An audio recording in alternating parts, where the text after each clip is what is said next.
musée de notre groupe scolaire, nous avons pu avoir un aperçu sur les bijoux marocains.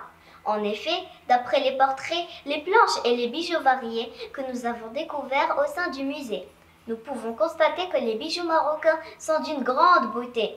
Ils sont élégants et diversifiés. Ils ont une longue histoire et sont considérés comme des œuvres d'art. Les bijoux traditionnels marocains sont fabriqués à partir de métaux précieux, tels que l'or et l'argent, ainsi que de pierres précieuses telles que la turquoise, l'émeraude, etc. Les bijoux marocains sont également caractérisés par leur grande variété et diversité régionale. Chaque région du Maroc a sa propre tradition en matière de bijoux, avec des styles, des matériaux et des motifs différents. Par exemple, les bijoux berbères du Rif, dans le nord du Maroc, se distinguent par leur simplicité et leur utilisation de matériaux naturels tels que le bois, le bronze, etc. Les bijoux berbères de l'Atlas ou de Sousse, en revanche, sont souvent plus élaborés et comprennent des motifs géométriques complexes. Il existe plusieurs types de bijoux berbères qui sont variés selon les régions du Maroc, mais ils gardent tous les mêmes points communs. Les grands accessoires en argent qui décorent les beaux costumes de la femme berbère de sa tête à sa cheville. Tiawza, c'est le nom du bijou porté sur le front comme une frange. Ismnef, le petit crochet qui aggrave toute la parure au-dessus de la tête. Nbella, le grand bracelet avec une petite ouverture. Asbi, le bracelet à 12 points utilisé à l'origine comme arme de défense. Très connu dans la région de Aïchata. Asbi, il est plus grand avec une petite ouverture. Il est bombé et épais. On trouve aussi Ahlab, genre de collier fabriqué en général avec des pièces de monnaie en argent. Tazersis ou Tazerdas, le beau bijou qu'on utilise pour agrafer les arts. Une fibule magnifique. Ce sont des épingles en forme d'arc et elles sont souvent ornées de gravures et incrustations. L'herz, le pendentif beau et mystérieux dans lequel on enferme des fragments de versets du Coran. Isni le bel accessoire lourd sous forme de cône porté sur la tête. Tikharsin, les boucles d'oreilles lourdes attachées à la grande parure Tsaouza. Enfin, Ikhlakhl, le grand anneau de la cheville porté même au quotidien.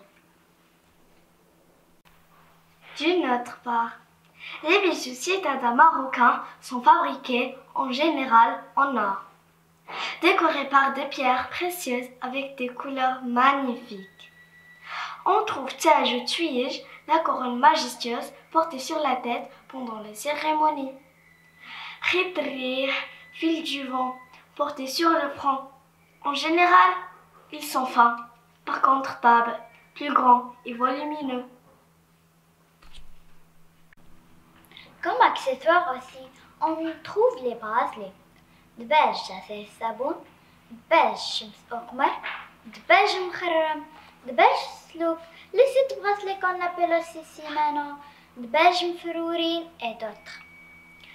Les boucles d'oreilles que la femme marocaine portait sont liées à la beauté et à la longueur de son cou. Elles étaient toujours grandes, ce qu'on appelle halaqat, fatil, khrisat. Ce sont les boucles d'oreilles en petite dimension, ou le khras, le kbash, connus par leur longueur. Les beaux costumes citadins ne peuvent pas être portés sans la ceinture en or ou en argent, gravée par des pierres en couleur, ce qu'on appelle ndama. Elle rajoute une finesse et de la splendeur. Parmi ces magnifiques bijoux citadins, il y a aussi des colliers élégants, fnarat ndja lba, des colliers sous forme de ras de cou où l'on est majestueux. Par ailleurs, les bagues khouatin étaient très variées comme accessoires. Bague il-qat, bague el-koumia, bague el-louza, bague el-khmisa, bague el-esh. Ce sont des bagues qui portent le nom du dessin gravé. Et bien sûr, sans oublier la chevalière qui était portée par les femmes et les hommes nobles. Enfin, la cheville de la femme citadine marocaine était toujours mise en valeur grâce à ce beau bijou, l'anneau de la cheville appelé le khilkhal. Il faut aussi mentionner que les bijoux marocains ont également une signification symbolique importante. Par exemple, la main de Fatima ou le khamsa, c'est un symbole de protection contre le mauvais œil, tandis que les croissants et les étoiles sont des symboles de la religion musulmane. Les bijoux peuvent également être utilisés pour indiquer le statut social ou la richesse d'une personne, avec des matériaux et des motifs plus élaborés réservés aux classes nobles.